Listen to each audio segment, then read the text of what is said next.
నమో భగవతే వాసుదేవాయ.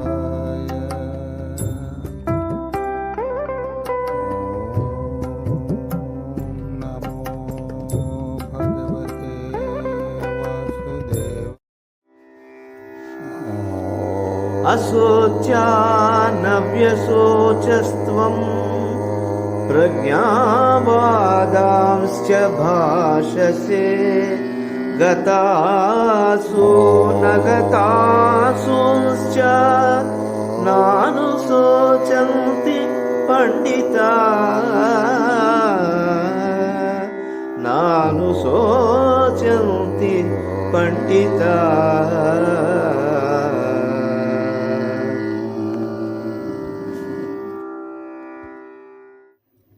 భగవద్గీత అధ్యాయం 2 సాంఖ్యయోగంలో శ్లోకం 11 ఇప్పుడు మీరు విన్నది.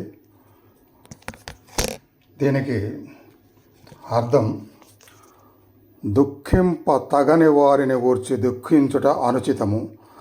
ఆత్మానాత్మ వివేకులు అనిత్యములైన శరీరములను గూర్చి గాని నిత్యములు శాశ్వతములు అయిన ఆత్మలను గూర్చి గాని దుఃఖింపరు అని. ఇది కూడా చాలా ప్రధాన శ్లోకం. ఎందుకంటే భగవద్గీత మొత్తంలో దుఃఖాల గురించి, శోకాల గురించి, ఆత్మ గురించి, శరీరం గురించి అనేక మార్లు చెప్పుకుంటూ ఉంటుంది. ఆత్మ అనాత్మ వివేకులు అంటే ఆత్మ గురించి, పరమాత్మ గురించి, శరీరం గురించి బాగా అవగాహన ఉన్న వాళ్ళు దుఃఖింపరు వీటి గురించి అంటున్నారు. వేటి గురించి? అనిత్యములైన శరీరముల గురించి. కానీ అంటే శరీరము అనిత్యము అని అందరికీ తెలుసు, ఎప్పటికీ ఉండేది కాదని అందరికీ తెలుసు, నశించిపోయేదని చెప్పి. అట్లానే నిత్యములు శాశ్వతములైన ఆత్మలను గురించి అని, అంటే నిత్యము అప్పటికి ఎల్లప్పటికీ శాశ్వతంగా ఉండే ఆత్మ గురించి కానీ దుఃఖింపరు అని చెప్పి. ఆత్మే శాశ్వతము, ఆత్మే అసలైంది, ఆత్మే నేను, శరీరం నేనే కాదు అనేది ఎన్నోసార్లు వింటూ ఉంటారు. అలానే ఈ ఆత్మల గురించి నమ్మని వారి విషయం అది వేరే. కానీ పూర్తిగా నమ్మని వారు, పూర్తిగా భక్తులు, దైవం మీద ఎంతో విశ్వాసం ఉన్నవాళ్ళు, ఆ భక్తిని ఎప్పుడూ పైకి కనపడేలా చేసేవాళ్ళు, వీళ్ళు కూడా ఈ శరీరానికి కొంచెం ఇబ్బంది పడగానే చాలా బాధపడటము, అట్లానే ఆస్తుల విషయంలో ఏదన్నా నష్టం జరిగితే చాలా బాధపడటము. కొందరైతే ఎన్నో ఆస్తులు ఉన్నా కానీ ఇంకా తపన. ఆ తపన ఎక్కడి నుంచి వస్తుందంటే ఆశ. ఆ ఆశలో పాటు స్వార్థం. ఈ స్వార్థం ఉన్నప్పుడే అశాంతి, మనస్పర్ధలు ఇవన్నీ వస్తూ ఆ అశాంతి అనేది శాశ్వతం అవుతూ ఉంటుంది. కాబట్టి ఇక్కడ ఎందుకు వస్తుంది ఈ అశాంతి అంటే, పూర్వం ఉండేది కాదు. కృతయుగంలో అంటే సత్యయుగంలో అంతా సత్యమే, అంతా ప్రశాంతమే, అంతా ఆనందమే. ఆ తర్వాత త్రేతాయుగంలో కొంచెం తగ్గిపోయింది, స్వార్థం మొదలైంది, అశాంతి కూడా ఎక్కువైపోయింది. ఆ తర్వాత ద్వాపరయుగంలో ఇంకొంచెం ఎక్కువైపోయింది స్వార్థం, ఇంకా ఎక్కువ అశాంతి అయిపోయింది. ఇక కలియుగం, ప్రస్తుత కాలం, ఈ కలియుగంలో అయితే పూర్తిగా స్వార్థమే. స్వార్థం లేని మనిషి ఎక్కడ కంటికి కనపడడు.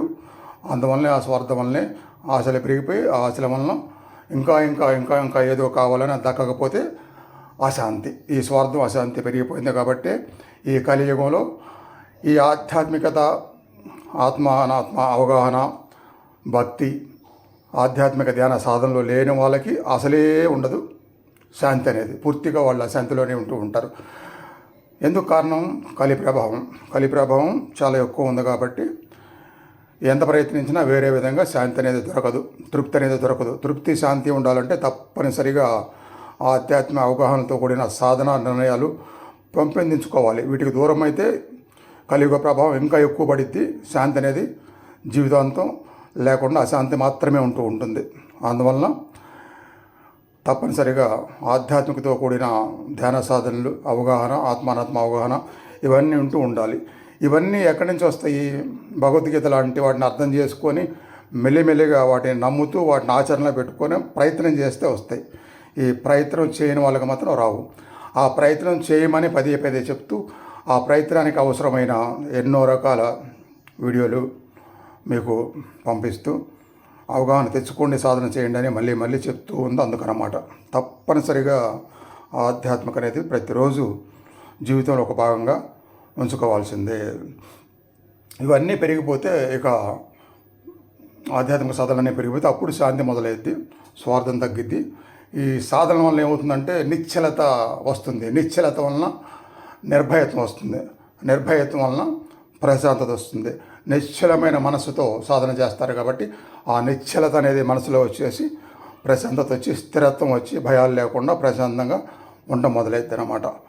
ఆ ప్రశాంతత నిశ్చలత్వంలోనే ఏకాగ్రత పెరిగిపోయి భగవంతులో మనసులో ఏమవుతూ ఆ భగవంతుడికి దగ్గర అవ్వడం కూడా జరుగుతుంది. దగ్గర అవగానే ఇక అనుగ్రహం మొదలైద్ది. అనుగ్రహం మొదలవగానే శక్తులు మొదలవుతాయి. మనలో ఉన్న అంతర్గత శక్తులు, సూక్ష్మ శక్తులు మనకు దగ్గర అవుతూ వాటిని తెలుసుకుంటూ వాటిని పొందుతూ అప్పుడు మనం శక్తివంతంగా, ప్రశాంతంగా, హాయిగా, ఆనందంగా, తృప్తిగా జీవితంలో ఉండటం మొదలవుతాం. ఇట్లా ఒక్కొక్క శ్లోకానికి వివరించుకుంటే విశ్లేషణ చాలా ఉంటుందన్నమాట.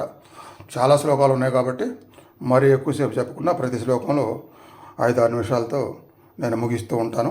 అయితే మీరు వినటం మాత్రం 1-4 సార్లు ప్రతిదీ వింటేనే ఒక్కొక్క పాయింట్ స్టాండర్డ్గా మీకు అర్థమైనతో పాటుగా దాని మీద ఇష్టం పెరిగిద్ది.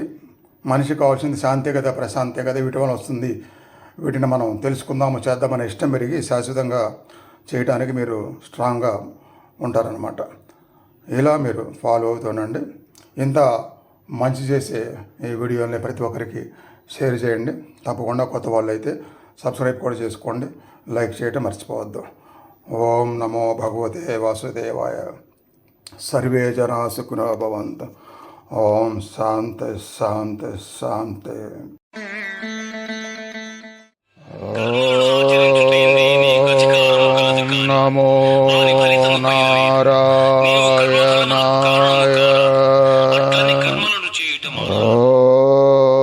దేహినోస్మిన్ యథా దేహి కౌమారం యవ్వనం జరా